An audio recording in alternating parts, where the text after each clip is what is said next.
Hello，大家好，我是 Athena，欢迎收听新一期的自我进化论。这期节目呢是我的一期单口，灵感呢来自于我的上一期单口关于如何重建自身的主体性。那期节目发出来之后，我收到了很多听友的评论，包括在我们的社群里也有了很多关于主体性这个话题的讨论。你问我最大的感受是什么？我如此惊讶地发现一些我自己细微的感受，或者我自己在我生活中经历的一些事件引发出来的思考，竟然可以引起大家这么广泛的共鸣。而这些共鸣更让我确认了一件事，那就是女性是一种处境。所以今天这期节目，我特别想跟大家聊一聊我今年一些女性意识觉醒的高光时刻。我觉得是这些时刻教会了我一件事情，就是究竟我们应该怎么去更好的对待自己和爱自己。但我一直就觉得爱自己这个事儿特别抽象比如说当你在小红书上检索怎么爱自己的时候，就会出现很多这种高赞和高收藏的帖子，说一些大而无当的话，就是很正确的话，但是好像听上去很有用，你具体做的时候你就不知道该怎么做。比如说他们会说要把自己的感受和需求放在第一位然后呢在自己的这个能力条件范围内去给自己最好的生活，这些就是具体的爱自己的事情。我都觉得他们都没有触及到这个事情的本质。如果我把自己的感受和需求放在第一位，就是爱自己，可是我有很多需求和感受它可能是矛盾的比如说我在关系中，我可能既希望自己开心舒服，我又希望在亲密关系中，我跟我相处的这个另外一方，他也是快乐的，然后他也能在我们的这个关系中获取到价值。但很多时候好像我们分不清哪些需求是我的真需求，哪些需求是我的伪需求，哪些的感受来自于我自己本身的这种议题或者创伤，哪些感受是真的对方冒犯到了我的边界，是真的让我不舒服，然后我应该去斩断这段关系。这些很具体的情境和细节，我觉得是没有真正被看见和拿出来讨论的。所以在我今年自己经历了一些反思之后，我会觉得真正说爱自己这个事儿其实没有那么的抽象，也没有那么的复杂。就它在我心里就关乎一件事情，就是我们有没有首先做到清楚的看见自己。这个看见怎么理解呢？我很喜欢《阿凡达》这个电影里面他一句话，他就是说我爱你的，在他们的那个语言体系里面的表达叫做 I see you， 就是我清晰的看见了你。那今年在看李娟的小说改编的《我的阿勒泰》里面，哈萨克族就是这种游牧民族里面，他们在形容人跟人的关系的时候，也有一个很高级的表达，就叫做我清楚的看见你。我们时常会引用这句话来表达对身边人的关爱和看见，但是好像很少把这个观念引用到对自己，就是在形容我们自己和自己的关系这个话题上面。我觉得作为女性，我们天然就有看见别人和关爱别人的能力，但是我们却很少的看见自己。我时常会发现我自己，包括我身边很多很优秀的女孩子她们都长得很漂亮，然后也有自己一份小事业，也能够很独立的自主的生活，但是好像她很难通过自己来看见自己身上那些真实的闪闪发光的包括可能是有一些阴暗的幽暗的创伤的那些部分。好像我们都会不断的想要去寻找一段亲密关系，就寻找一个他者，寻找一个人，然后通过这个人来看见自己，来确认自己的存在，来不断的确认说我是好的，我是优秀的，我是值得被爱的。所以我就发现好像女性很多女性有这么一个执念，我也有，就是我们会希望在一个关系中被坚定的选择，我们会希望在一个关系中被看见被肯定我相信这可能是很多人最近在看《再见爱人4》这个节目的时候可能在一些女嘉宾身上会看到的，在自己身上和自己的妈妈身上会有的一些共同的特质，就是我们无法通过自身去看见和确认自己的价值，然后总是作为一个客体去寻求一个主体，这个主体或许是一个男性，他或许是社会的某种外界规范的一种标准，它或许是你身边某一个你很在意的人，然后我们总是在寻求他者对自己的看见和肯定。所以我就觉得这个其实是作为女性的一种，我觉得原罪这个词可能不太恰当，但它确实是一个我们在这个社会环境中被塑造出来的一种客体困境，就是在自己看见自己和被他人看见之间，我们总是先选择看见他人，并且希望被他人看见。我们总是在寻找这种被看见、被爱、被呵护、被尊重的感觉。可是这个时候就有一个问题来了，就是为什么我们不能自己先看见自己呢？我们为什么不能自己先确认自己的价值，然后自己先爱自己呢？所以这期节目我很想跟大家分享一些今年我的女性意识高光的时刻，我会把它们叫做我真正看见自己的时刻。而借由这些清晰的真正的看见自己的时刻，我觉得我在学习怎么样更好的爱自己，怎么样更好的去接纳我自己。我想先跟大家分享一个最近一次我看见自己的时刻因为就这个看见自己的时刻今年真的挺多的，我就先从最近这一次开始分享。这个事情其实发生在上周一个非常非常普通的夜晚。那天晚上我刚从外面散步回家，然后准备吃一点东西，看个电影。那么在吃东西的过程中，我就顺手打开手机处理一些工作上的信息，然后这个过程中刚好有一个小决策吧需要我来做，我就顺带做了。处理完工作之后，我就打开投影仪开始看一部非常老的电影，叫做《克莱默夫妇》。结果就是在看这个电影的过程中，我不知道为什么我突然心里就感受到有点不安然后呢我的身体开始出现一些紧张感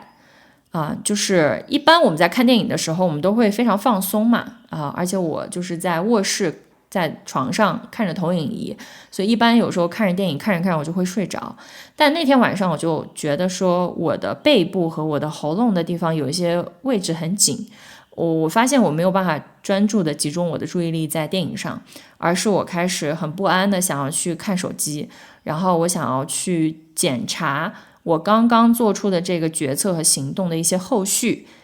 可能会带来的一些反应和影响。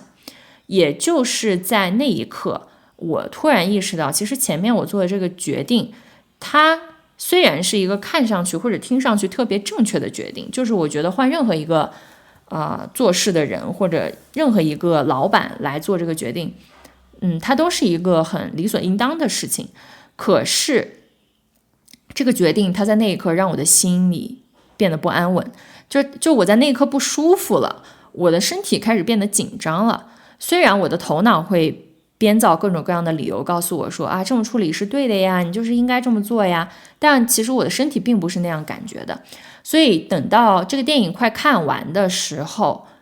我就做了一个决定，我决定撤销之前的这个决定我决定就不这么做这个事儿但是当我做了这个操作之后，我还是觉得我的身体有一种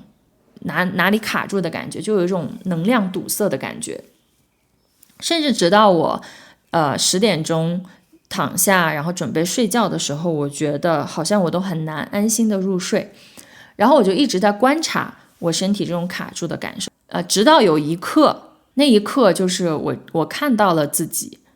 我看到了为什么晚上发生了这个这么小的一个事情，我的身体会有这种能量阻塞的然后不舒服的感觉，就是我看见了我好像永远都是在做那个对的决定，但是当我做那个对的决定的那一刻，我并没有真正的看见我内心真实的感受，我一直在忽略我内心的那个小女孩。就是我看到了我一直以来无意识运转的一个模式，那就是在很多情况下我都会无意识的去扮演一个成熟懂事的大人去做那个应该的正确的事情。就像小时候父母总是告诉我们说你就应该这么做你就应该要去做1 2 3 4 5 6 7，然后呢你也就懵懵懂懂的这样去做了，然后慢慢的你就内化了这个应该，你就觉得在很多时候会有那个所谓权威的声音，所谓成熟懂事的那个形象的声音会跳出来，然后告诉你说这个是应该这么处理，这么处理是最好的，是皆大欢喜的，是所有人都高兴的。可是所有人都高兴了，我不高兴啊。就是那一刻我的内心的真实的感受就完全被忽视了。然后我就看见我的这个内在的这个小女孩，她一直在一个非常委屈的，然后非常压抑的状态。我内在的这种真实的感受在那一刻是被我压抑下来了。尤其是在工作的时候，因为我现在生活就是在大理，也没有太多的社交，然后生活也比较的松弛。但是在工作的时候，当你需要负责任的时候，这个时候好像你就需要顾全大局，然后委曲求全。那这个时候过去的这种习惯性的模式就会跳出来，然后就会开始暴力的指挥自己去做1、2、3、4、5这些正确的事情。在我看见自己的那一刻，就是当我看见我内心那个委屈的小女孩，她的真实的感受被压抑被忽视的时候，哇，我一下有很多的情绪出来，然后我就哭了，我就抱着自己和自己内在的小孩默念了很多声对不起，然后我就开始自言自语，我就跟自己说，对不起小静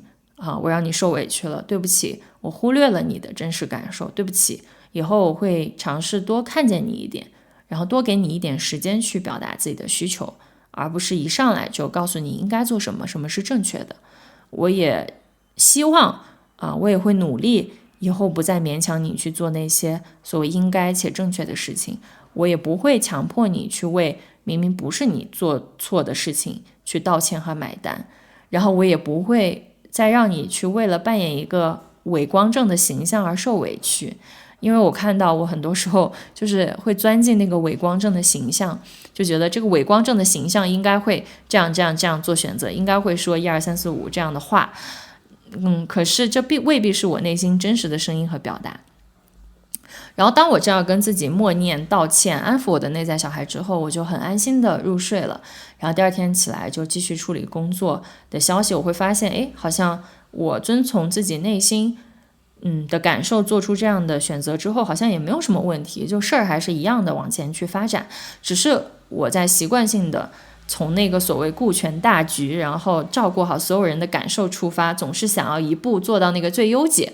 可是在这个过程中，我唯独没有考虑自己，就我自己其实是一个非常非常重要的变量。然后那天我就做了一个决定，这个决定就是我以后再也不会让自己受委屈了。委屈这个词我要永久性的从我自己的字典里面拿掉，我要让那个一直感觉很委屈的小女孩重新去舒展的做自己。就是宁愿我负天下人，不叫天下人负我。但这句话真的太难了，尤其是比如说上一期节目，当我跟大家讲你可以作为你自己，从你的主体性，从你主体的感受出发去做任何的选择的时候，你知道在评论区出现频率最高的一个评论是什么呢？就是大家会问，可是这样会不会变成一个很自私的人呢？就是我在看到这个留言的时候，我其实内心非常的复杂。我的第一反应就是什么时候自私是一个会让人觉得恐惧和羞耻的事情？就是自私难道不是美德吗？但是我又多想了一步，我觉得很长时间我也觉得我不想做那个自私的人，我不想做那个自我中心的人，我不想做那个让大家讨厌的人，我想成为那个总是为别人着想的，然后能够顾全大局的，能够把每个人都照顾开心的人。我就觉得这对于女性来说好像就是一个原罪，我们为什么不能自私呢？好像我们自私，然后为自己考虑，让别人失望，让别人不高兴，就是一个天大的过错一样。然后我最近不是在看那个《再见爱人》第4季嘛，我就觉得我从这个节目中每一个女性身上，我都看到了曾经自己的影子。比如说我觉得圣衣还好，就是圣衣她是一个，我其实觉得她内核很稳定，只是她太早就是进入到这个关系里面，然后他已经形成了一个应对养子的一种习惯性的模式了。我觉得好像以前比如说我在我自己的原生家庭的时候，可能我爷爷他就是一个就是这种爹味儿或者这种父亲或者父权的这个权威的习性很强的一个人，他也会就是跟我讲很多道理，然后跟我讲各种应该啊什么什么样的，然后我很多时候也就是左耳朵进右耳朵出，就我不太去反驳他和回应他，就是可能我已经养成的这样一个习惯，就是他说他的，我做我的，就是继续留在这样的一个情境当中。然后看到葛西的时候，我就觉得这个人怎么可以这么善良？尤其是这周看到最新一期的更新的时候，当葛西说他看到麦麦的情绪，他觉得对自己很失望，觉得自己没有做好的时候，我也看到了曾经自己的影子，就是我把照顾别人的情绪当做我的一个责任。我觉得好像我有责任让别人感觉好一点。但后来你慢慢的你的女性意识觉醒之后，你就会意识到说，为什么别人的情绪会是我的责任呢？我为什么总是要把别人的问题揽到自己的肩上去解决呢？就这也是一个困境。然后在看到麦麦的时候，也会看到自己的一些影子，就是当我陷入自己的感受和情绪的时候，我会把这个感受无比的夸大，然后我没有办法去看到和解决我的困境，而是会把所有人的情绪都拉下水，就希望别人能够肯定我的这些付出，肯定我的这些忍耐，然后最后的结果就是我的自我价值和我的生命力完全的枯萎了。所以话说回来，就跳出来看，如果我们真的能够去看见自己内心真实的感受，而且为自己负责的时候，其实你没有太多的委屈可言。就委屈这个情绪，它真的是一个很有吞噬性的一种情绪，好像就是当你自己陷入委屈的时候，你就会天然的引起身边某一个人的内疚，然后好像他就要做很多的事情来弥补你内心的这种委屈。但我们为什么要让自己委屈呢？就我在想，如果麦麦他就是在第一时间去把自己内心这些真实的情感去释放出来，然后不让自己委屈，不让自己坚强，不让自己总是那个把孩子和她的丈夫放在第一位的那个付出的形象，她就是接纳自己是一个自私的女人，先把自己照顾好呢，我觉得她可能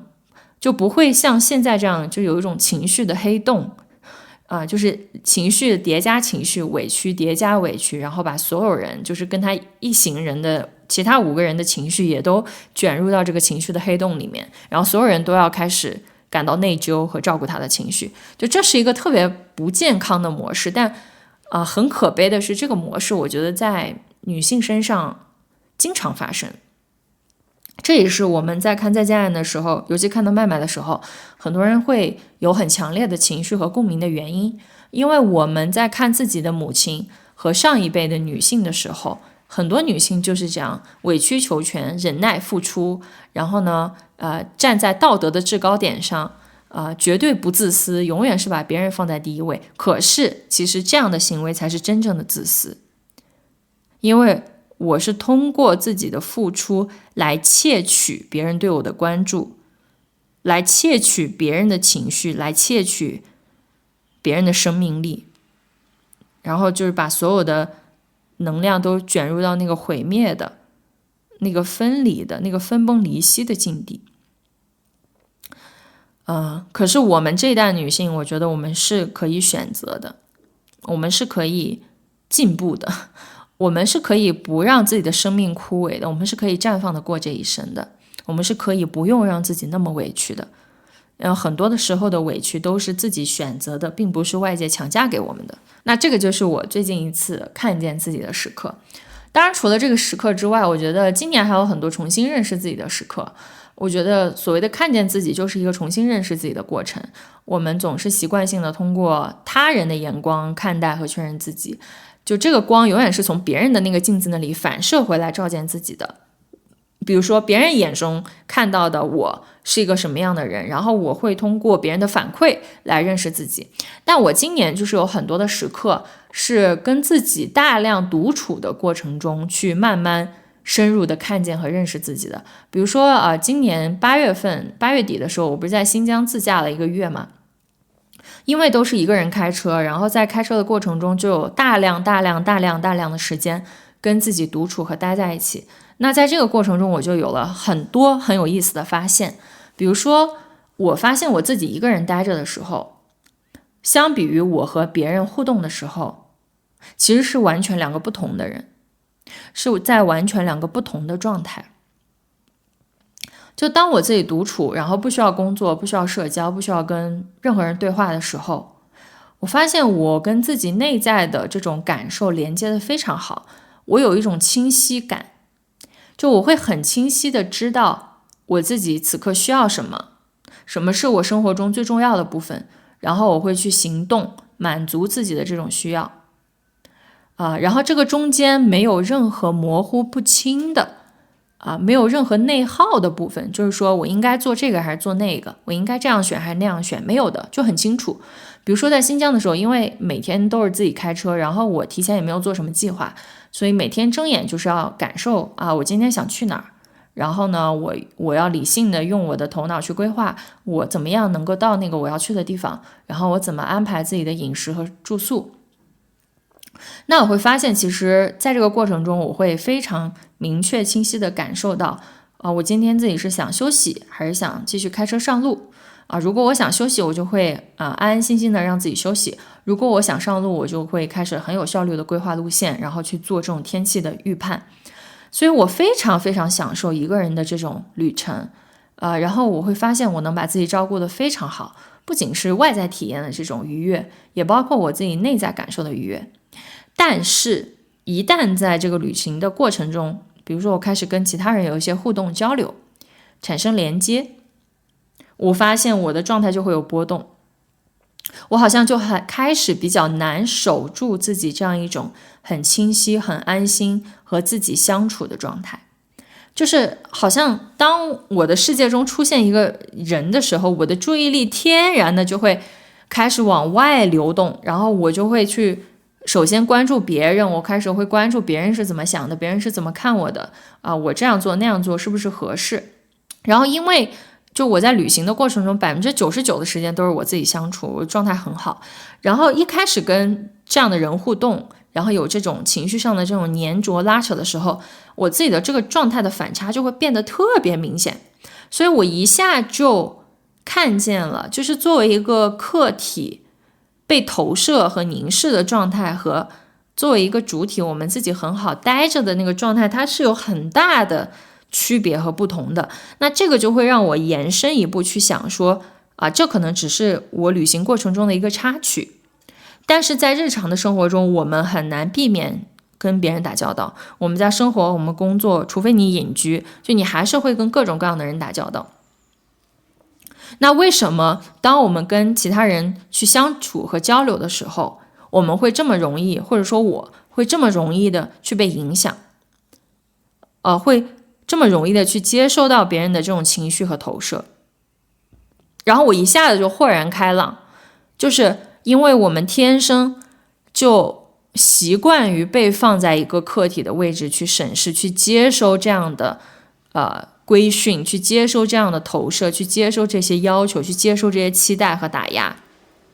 所以在和他者互动的过程中，你潜意识里你会无意识地钻进那个客体的弱者的套子里。就像广场上的一个雕塑，当这个广场上没有任何人的时候，它是非常稳稳地立在那里不动的。但是当这个广场出现人，而这些人他开始有很多双手去干扰这个雕塑，把这个雕塑往下拉的时候，这个雕塑它可能就会失去平衡，然后坠落，然后粉碎。之前也分享了，就在新疆第一天晚上有这个不太好的性骚扰的经历我的确是在那天晚上就感受到自己被作为一个性客体，然后被骚扰，然后被问一些很奇怪的问题，然后那一刻我的内心是产生了一些愤怒，产生了一些恐惧、不安和纠结的。然后我就一下子就会觉得有这种不安全感，就像那个芭比这个电影里面当芭比从芭比的世界来到真实的世界的时候，当他感受到这种路上的人都在凝视他，都在看他，然后都在冲他吹口哨的时候，他天然的就是有一种不安的感觉，就是有一种纠结迟疑的感觉，甚至在那一刻我都在怀疑，如果我自己没有去这个骑马的行程，我去换一个方式在新疆就是继续这个旅程，我真的能玩得开心吗？我会不会有遗憾呢？我会不会后悔自己做了这个取消行程的决定呢？就是我开始怀疑自己了，我所有的这种能量和自己内心的状态都进入一个弱者的一个很弱势的一个状态里面。但是在大量的独处的过程中，我很清晰的知道我自己的是有力量的，我自己是有能力的，我是能够把自己照顾好的，我是有能力去一个人完成一个旅程的。这个来自于我过去大量的一个人旅行的经历啊，就从很小的时候就一个人去很多陌生的地方。就是当这个经验它在那里的时候，当我重新跟这一份来自于我主体的经验连接的时候，我好像一下就能从那个客体的很虚弱的壳里跳出来，回到主体的位置。然后那一刻我就做了决定说，我要自己租一个车，然后我要尝试自己去自驾因为过去的经验告诉我说我是有力量的，我是能够自己做到的。所以当我自己开始真的手握方向盘，然后开始自驾的旅程的时候，我第二天就一下子跟前一晚上那种很虚弱的不安的心理状态就产生了一个180度的一个转变，一个颠倒。就是我一下就会进入一个特别有力量，然后非常独立，然后非常有判断力，非常有勇气的一个状态。然后在后面那1个月，我都非常享受我自己的旅程。所以我觉得我们需要一个什么东西呢？就是我们需要一个独处的空间和时间，在没有任何外界的这种凝视投射情绪的干扰之下，去重新看见，从原点开始重新看见那个不被凝视的自己，去看见自己的独立和强大。所以我真的鼓励每一个女孩可以多给自己安排一些独处的时间。我知道我们作为女性，我们就是天然有这种跟别人连接的冲动，我们希望被朋友环绕，我们希望跟很多人建立很好的这种关系。可是当你每天可能只抽出2%的时间开始独处然后你从10分钟开始30分钟开始，没有伴侣，没有朋友，没有家人，没有任何人陪伴在你身边，只是你一个人的时间的这个过程中，你才会慢慢的去看到那个真正的不是在跟别人互动过程中的那个客体的自己。你才能稳稳的去看到你自己本身的力量，你才能不用习惯性的思考别人，不用被动式的处理很多外界的信息和看法的干扰，然后真正在这个独处的过程中深刻的看见自己的力量，看见自己的强大，然后让自己的根扎得更深。然后当这个根扎得更深，你再回到人际关系中去跟别人互动的时候，你的内核就会越稳定，你就没有那么容易被干扰，没有那么容易被打乱自己的节奏。所以在今年冬天，就是此刻我自己在大理，我90%多的时间也是在一个独处的过程中，因为我会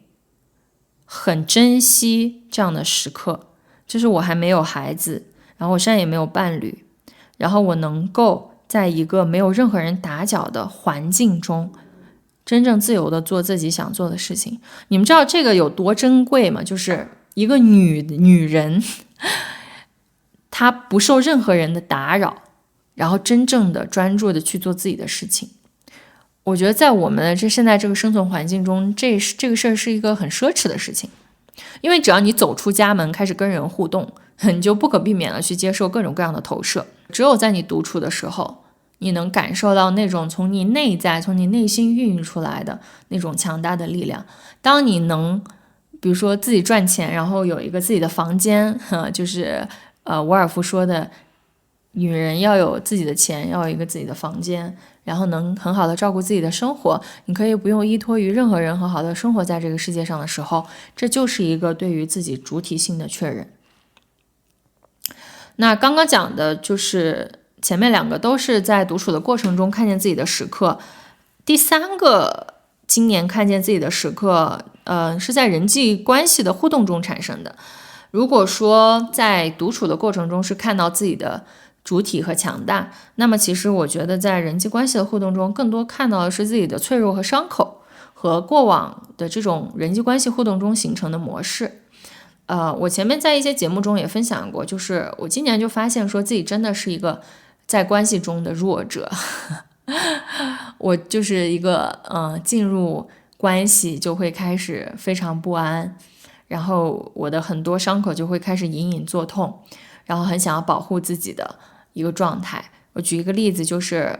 我今年就发现自己在亲密关系中得不到及时回应的时候，我还是会觉得不安，还是会觉得无助，哪怕不是那么要紧的信息，我也很希望得到对方的回应和确认，让我知道这个人还是在那里的，然后他还是喜欢我的。就好像一直以来在我的心里，当我开始依恋一个人的时候，我就会觉得这个依恋的对象是一个很不稳定的存在，他可能说消失就会消失，或者他说不喜欢我就不喜欢我了。然后在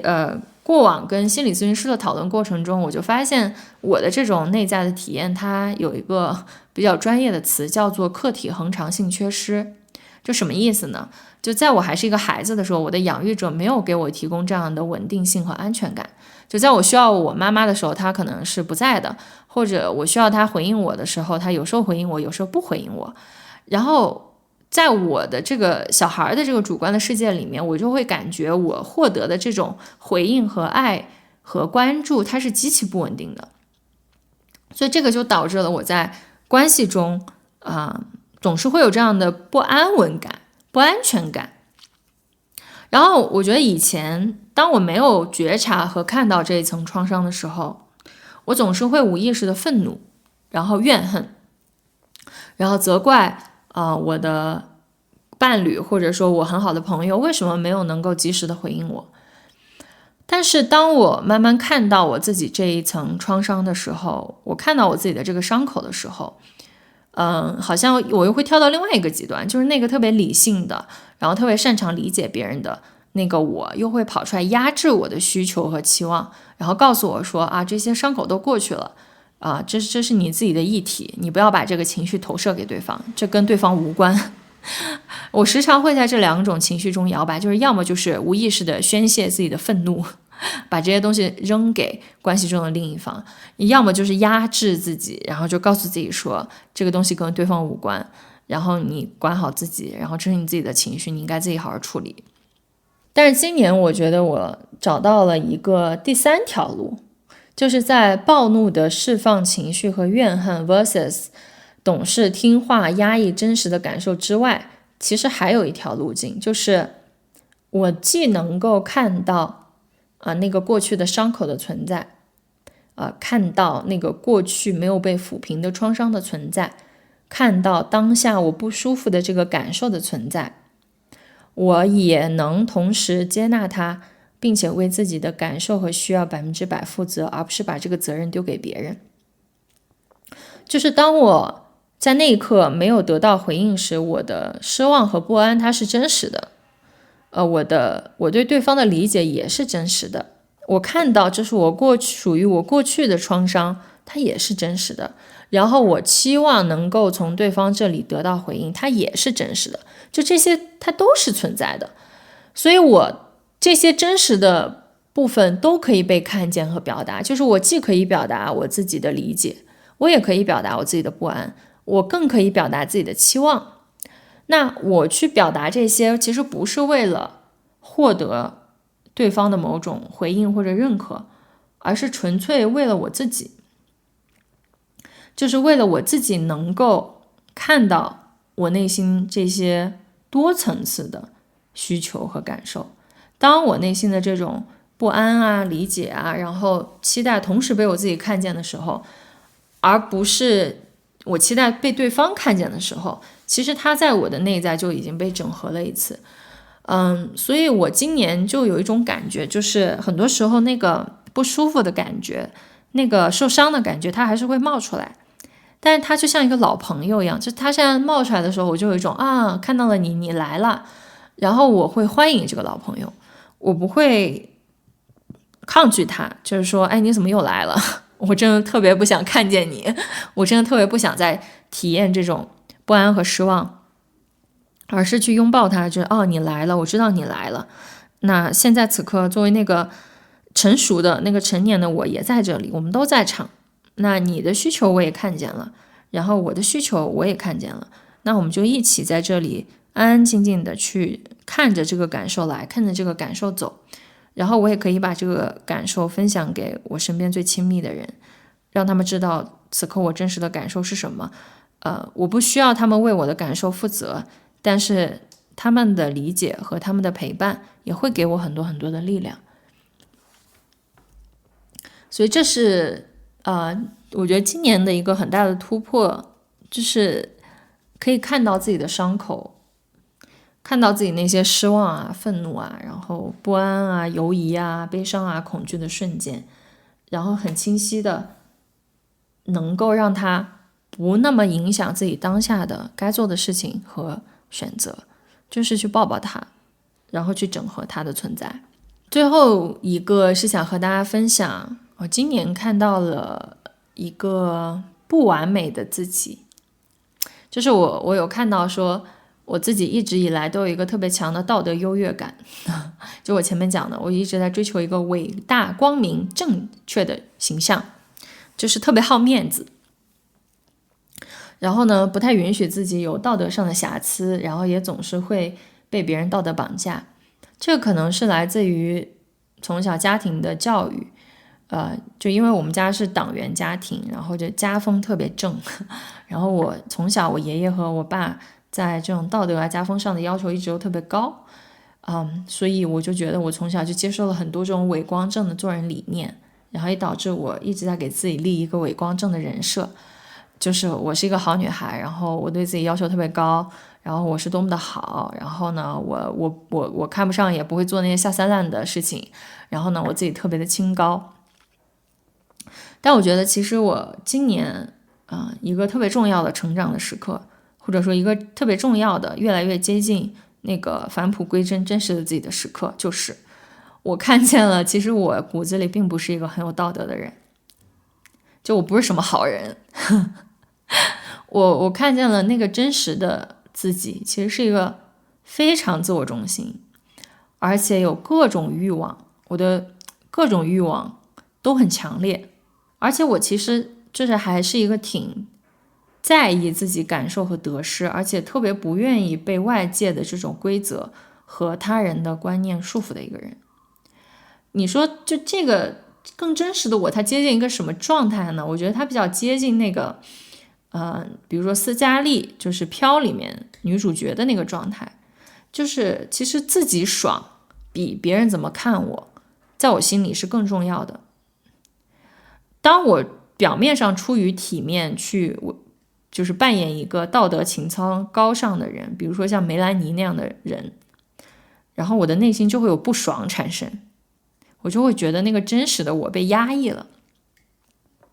但是当我真正做我自己的时候，我觉得那个面子的部分或者害怕别人不喜欢自己的部分就会跳出来打压我自己，就觉得说你不能这样做，所以就导致我内心实际的这个样子和我一直以来追求成为的那个形象就有一个特别大的冲突和反差。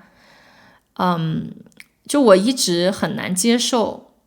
我内心真实的这种欲望，真实的这些情感，所以这造成了我内心一直以来有一个比较大的一个冲突和内耗。然后这个点是怎么画的呢？这个点是我今年在武当山的时候，然后当时就是读《道德经》，《道德经》里当时我翻到一句话，这个话叫做上德不德，是以有德；下德不失德，是以无德。这话什么意思呢？我自己其实当时看我觉得没有太看懂，我就去拿着这句话去请教师父，我就问他，我说这话你怎么理解？他是这样解释的，他说真正的圣人或者说像老子、庄子，他们是不讲道德的，因为他们已经超越道德这个维度了。道德是用来约束人的，就是道德是出于为了一个社会比较好的运作和管理而用来约束人的，而真正有智慧的人，他是已经超越了道德这个层次了，他是有道德的，但他可以不被这个道德所束缚，所以这个叫做上德不德，是以有德。就真正有道德的人，他看上去是没有道德的，但其实他是有道德的。下德不失德，是以无德是什么？就真正没什么道德的人，他会天天把道德挂在嘴上，然后去约束自己，告诉自己说，我不能这样做，我不能失去我的道德。但其实这样的人是没有道德的，因为他没有，所以他才要这样每天就是提醒自己或者约束自己，拿这个东西去约束自己和身边的人。然后当时我就一下子领悟了，就是我发现这个道德啊，其实它在每个人的内心，它不是一个外在的呈现，就像我们今天讲的说，你做的这个事你就是不道德的，其实不是。真正的那个道与德，它来自于每个人的内心世界，它不是用来跟别人比较的。如果你自己内心的出发点，你不是想要伤害别人啊，你也没有想要违法乱纪啊，你就是只是遵从你的内心，你特别想做这么一件事情，那其实无所谓道德不道德。所以一直以来我的那种道德优越感，它其实都是用来跟别人比较的，它也不是我内心真实的追求，它是存在于一个社会框架和别人怎么看待我的这个眼光之下的。而如果我现在想象，就这个世界上面别人的审视和别人对待我的看法一下子消失啊，就完全从这个世界上消失，我还会不会有这种道德上的优越感，或者我还会不会有这种道德上面的这种对自己的要求和束缚？我就觉得好像就没有了，因为就没有一个人会去审视和检验我做的这个事情道不道德。只要我自己内心能接受，只要我自己内心觉得我问心无愧，我没有主动想要去伤害什么别人，或者说做什么不好的事情，我的心里的动机是正向的，那其实无所谓我做出来这个行为的结果在别人眼中是不是道德，我可以不用背负这个枷锁。所以就我今年就看到这一层，然后突破这一层束缚之后，我就开始觉得就真的特别轻松。因为以前心里总有一个不太安全的，就是害怕被别人发现的那个黑暗的角落，一下子被自己看见和接纳了。我就是觉得我以前挺怕被别人看见，说其实我内心是一个特别自我中心，然后有很多欲望，然后有时候会不太顾及就是别人的想法或者什么，就是有一点点所谓的不择手段去追求自己要的那个东西。但当我自己看见自己，然后真正接纳真实的我自己就不过如此，不过就是这个样子的时候，我就看到了其实许多的女性都在背负着这样沉重的道德枷锁。就从我每一次发播客一些听众的留言，然后到我在做社群的过程中，在跟大家交流互动的过程中，我会觉得很多人的生命力就是在被这个所谓的道德枷锁和道德优越感束缚。就虽然大清已经亡了200年了，但是我们潜意识里面对于自身，对于一个女人应该有的这种道德的要求并没有降低很多。就是像阿里旺的这个脱口秀里讲的，就大家社会层面上对于一个女性比如说出轨或者是做一些其实非常正常非常普遍的事情的接受度是非常非常低的。一个女人她只能是一个好女人她不能去突破这些，然后很多女性她依然被这些思想束缚着，就不敢去做真实的自己，不敢去接纳那个不够好的不够完美的自己。然后最近不是那个刘晓庆的这个新闻特别火嘛，我就会发现说其实她代表的就是一个跳脱了所谓这个道德维度的一个极其绽放的极其有生命力的女性的模板和样式。她其实和飘中的那个斯嘉丽就是很像的，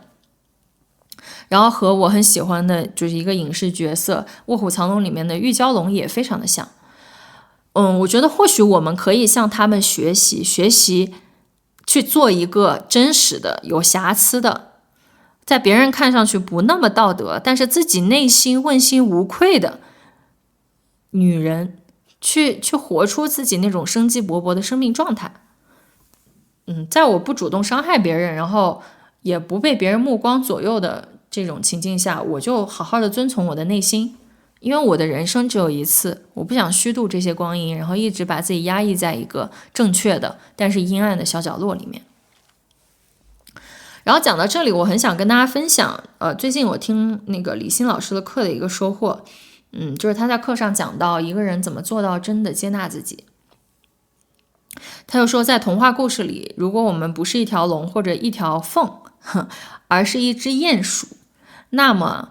我就在草原上面找一个适合的地方打个洞，然后安安心心的过鼹鼠的生活。太阳大的时候我就出来晒太阳，肚子饿我就去找吃的。也许我还可以做小鼹鼠的老师，然后教他们怎么去躲避老鹰和其他的危险。这样的话我过得很开心，我也不会觉得费很多的力气，然后我可以一天大多数的时间都在睡觉，也不会有太多的担心那我是一直按照一个鼹鼠的节奏在生活，面对鼹鼠会面对的问题，然后去实现一只鼹鼠的理想，哪怕它不是那么的高尚，因为我只是一只鼹鼠而已。也许会有小鼹鼠去问他的妈妈说，妈妈你看那边的毛跑得多快呀，我们要不要跟他学奔跑？或者说妈妈你看那边的孔雀多漂亮，我们要不要也去找一点羽毛插在身上？但其实对于我们来说，看见自己是一只鼹鼠，并且接纳自己是一只鼹鼠，比真的像一只马一样学会奔跑和真的像一只孔雀一样有漂亮的羽毛相比，我们接纳真实的自己，而不去适应那么多外界的标准，其实是一个更重要的事情。就是很多我们需要的，我们真实世界里面我们的这些东西其实都已经具足，而且已经知道了，只是我们不一定能够真的按照自己的直觉和内心的感受去相信自己的判断，然后建立自己的生活。而所谓真正的爱自己和接纳自己的过程，其实我觉得就是一个看见自己是一只鼹鼠，然后安安心心的做一只鼹鼠的过程。那对于我来说，跟从自己的直觉和内心的感受，其实最需要的其实是时间。我们真的需要在生活中去拨出一些时间和自己相处，然后向内去慢慢看见自己，然后建立自己关于生活的标准。我觉得对于女性困难的点就在于，我们很容易把时间和精力花在去满足外界的一些要求一些标准，或者是忙于照顾身边的人的感受和需求，很难把这个时间留给自己。所以这个转变的突破口究竟从哪里可以开始呢？我觉得就是每天去留出一点时间给自己。虽然我们身上都背负着各种各样的责任和社会角色，但是依然可以在忙碌之余每天抽出一些时间留给自己。你可能没有办法一下子做到100%的关注自己的内心，然后完全从自己的内心主体出发去做选择，但是至少可以从每天2%的时间开始看见自己。24小时的2%是28.8分钟，也就是相当于半小时的时间。每天收出半小时去关掉手机，关掉电脑，放下一切琐碎的事情和世俗生活中的责任，去好好的和自己待一会儿，好好的和自己相处。你可以健身、读书、发呆、躺平，可以做任何滋养自己能够让内心安静下来的事情，只要是能跟自己好好相处的，我觉得都是一个能够帮助我们向内看见自己的过程。那对于我来说，即使是现在我在大理大部分时间都很清闲很放松，然后跟自己待着，但是我依然会每天在睡前留出至少半小时的时间，关掉手机，然后和自己待一会儿。可能都不需要专门去静坐，因为有时候打坐对你来说可能都还是有一种任务的感觉，可能就是在床上躺一会儿，然后在沙发上发发呆，去感受一下自己的身体哪里紧张，然后哪里有酸痛，给自己做一做按摩。我最近非常喜欢的一个实践就是晚上洗完澡之后，我会在床上用身体乳给自己按一按身上的一些穴位。我觉得这些和自己相处的时间都会让我跟自己的身心连接更紧密，然后也会给我自己更多看见自己、了解自己、接纳自己的空间。好的，这期节目就到这里啦，跟大家分享了我最近一次看见自己的时刻，然后独处的过程中看见自己的力量的时刻，还有看见自己的伤口的时刻，还有看见自己不完美的时刻。大家也可以去回忆一下你最近一次看见自己是什么时候，然后欢迎大家在评论区和我们互动留言。那今天就到这里啦，谢谢大家，拜拜。